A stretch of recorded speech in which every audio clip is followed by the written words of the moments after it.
اہم بات یہ ہم نے سمجھنی ہے کہ زکوٰۃ ادا کن کو کرنی ہے. کہیں ایسا نہ ہو کہ زکوٰۃ ادا ایسے شخص کو کر دیں جو زکوٰۃ کا مستحق نہ ہو اور زکوٰۃ ہی ادا نہ ہو. اس لیے مستحقین زکوٰۃ کو ذرا اچھی طرح سمجھ لیں. قرآن کریم نے زکوٰۃ کے مصارف، زکوٰۃ کے مستحق 8 قسم کے بندے بیان فرمائے. نمبر 1 فقراء، نمبر 2 مساکین، نمبر 3 عاملین، نمبر 4 مؤلفۃ القلوب، نمبر 5 فی الرقاب، نمبر 6 غارمین، نمبر 7 فی سبیل اللہ، نمبر 8 ابن السبیل. اس کی تھوڑی سی تفسیر سن لیں. خلاصہ یہ ہے عاملین کے علاوہ باقی 7 وہ ہیں جو سارے مستحقین ہیں. عاملین کے علاوہ عامل کیا ہے؟ عاملین سے مراد وہ لوگ ہیں کہ جن کو اسلامی حکومت زکوٰۃ وصول کرنے پر مقرر کر دے تو زکوٰۃ کے پیسوں ہی سے اس کو تنخواہ دینا یہ جائز ہے، یہ عاملین ہیں. ان کے علاوہ 7 مستحق ہیں. پھر مستحقین کی مختلف قسمیں ہیں. اللہ تعالیٰ نے کس طرح کرم فرمایا اور ہم پہ خاص احسان فرمایا، ایسے بات کو کھولا ہے کہ بندے کو الجھن نہیں رہتی. نمبر 1 فقیر. فقیر وہ ہے کہ جس کے پاس پیسے ہیں لیکن نصاب کی مقدار سے کم ہیں. پیسے ہیں لیکن اس کی ضرورت پوری نہیں کرتے. پیسے تو ہیں، نصاب سے تو کم ہے تبھی زکوٰۃ لے گا. پیسے ہیں لیکن ضرورت پوری نہیں ہوتی. مثلا ایک آدمی روزانہ دیہاڑی پہ جاتا ہے، اس کو روزانہ 500 ملتا ہے، ضرورت اس کی ہے 600، ملتا اس کو 500 ہے. پیسے تو ہوتے ہیں لیکن بیچارے کی ضرورت پوری نہیں ہوتی. نمبر 2 مسکین. مسکین وہ ہے کہ جس کے پاس کچھ بھی نہیں ہے، بالکل خالی ہے. کیا مطلب؟ اس بیچارے کو دیہاڑی بھی نہیں مل رہی، اس کے پاس کچھ بھی نہیں ہے. تو ایک کو دیہاڑی ملی، اس پر پیسے ملے لیکن ضرورت پوری نہیں ہوئی، اور اس کو دیہاڑی بھی نہیں مل رہی. یہ مسکین ہے جس کے پاس ضرورت کی چیز بھی نہیں ہے. نمبر 3 مؤلفۃ القلوب. یہ وہ شخص ہے جو پیدائشی مسلمان نہیں ہے، کافر تھا، کلمہ پڑھا، مسلمان ہو گیا، نو مسلم، لیکن ہے غریب. اس کے پاس نصاب کے برابر پیسے نہیں ہیں، اس پر زکوٰۃ فرض نہیں ہے. اب اس کو بھی دے دو، زکوٰۃ تو دینی ہے. مستحق جو ہے ذرا یہ خوش ہو جائے گا اور اسلام پہ پکا ہو جائے گا. اس کے دل میں ایمان کی اور قیمت بڑھ جائے گی کہ ماشاءاللہ مسلمان تو کمزور لوگوں کی امداد بھی کرتے ہیں. اس کا دل اور اسلام کی طرف مائل ہو جائے گا. مؤلفۃ القلوب. نمبر 4 فی الرقاب. غلام ہے، اس کا مالک کہتا ہے اتنے پیسے دو میں تمہیں آزاد کر دوں گا. اس کے پاس پیسے نہیں ہیں، زکوٰۃ کی مد میں سے اس کو پیسے دو تاکہ پیسے ادا کر کے آزاد ہو جائے. نمبر 5 الغارمین. الغارمین مقروض. مقروض کا معنی کہ ایک شخص کے پاس 1 لاکھ موجود ہے لیکن اس نے 1.5 لاکھ قرض دینا ہے، تو آپ اس کو زکوٰۃ کے پیسوں میں سے دے دو تاکہ اپنا وہ قرض ادا کر لے. پیسے ہیں لیکن اس نے قرض اتنا دینا ہے کہ ان پیسوں سے اس کا قرض بھی ادا نہیں ہو رہا، مقروض ہے، اس کو بھی زکوٰۃ دے سکتے ہیں.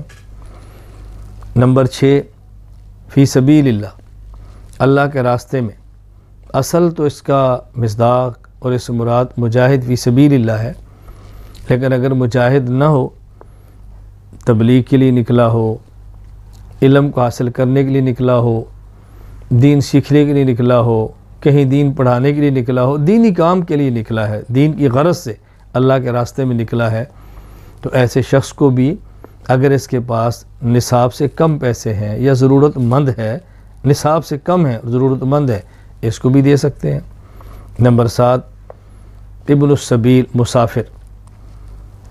اب دیکھیں فی سبیل اللہ سے ابن السبیل کو الگ بیان کیا، یعنی کسی دینی مقصد کے لیے نہیں، ویسے مسافر ہے، اپنی دنیوی ضرورت کے لیے گیا ہے، کسی کام کے لیے گیا ہے اور اس کے گھر میں اس کے پاس پیسے موجود ہیں.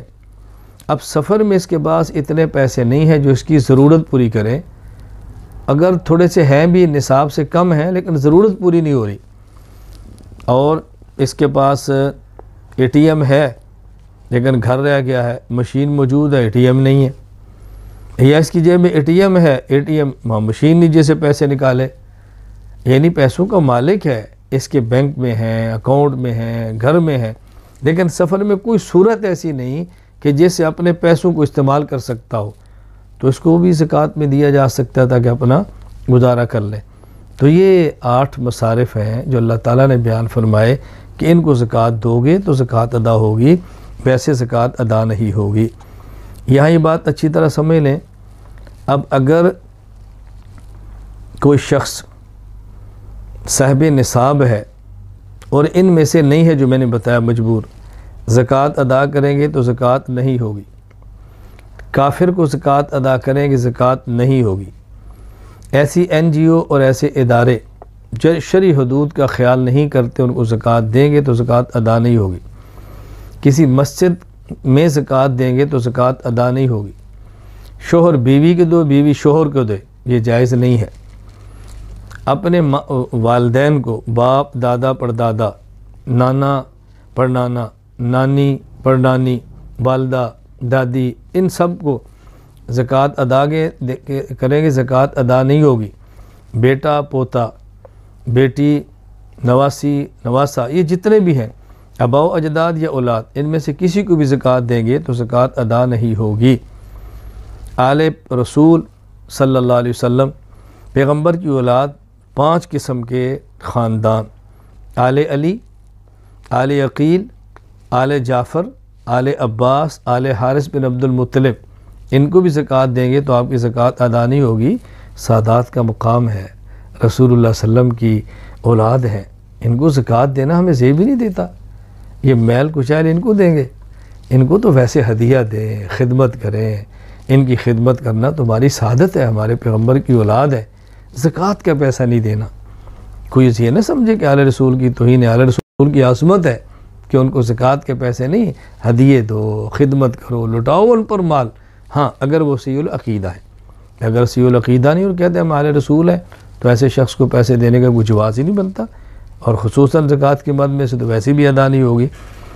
شادی اور بیاہ کی فضول رسموں پر زکوٰۃ مت دیں، یہ بات ذہن نشین فرما لیں۔ عام طور پہ آج عورتیں اور مرد زکوٰۃ لیتے ہیں، ہماری بیٹی کی شادی ہے، زیور بھی ہوتا ہے، سامان بھی ہوتا ہے، ٹی وی بھی ہوتا ہے، مزید پیسے زکوٰۃ کے نام پہ جمع ہوتے ہیں، ایسے شخص کو زکوٰۃ دیں گے تو آپ کی زکوٰۃ ادا نہیں ہوگی۔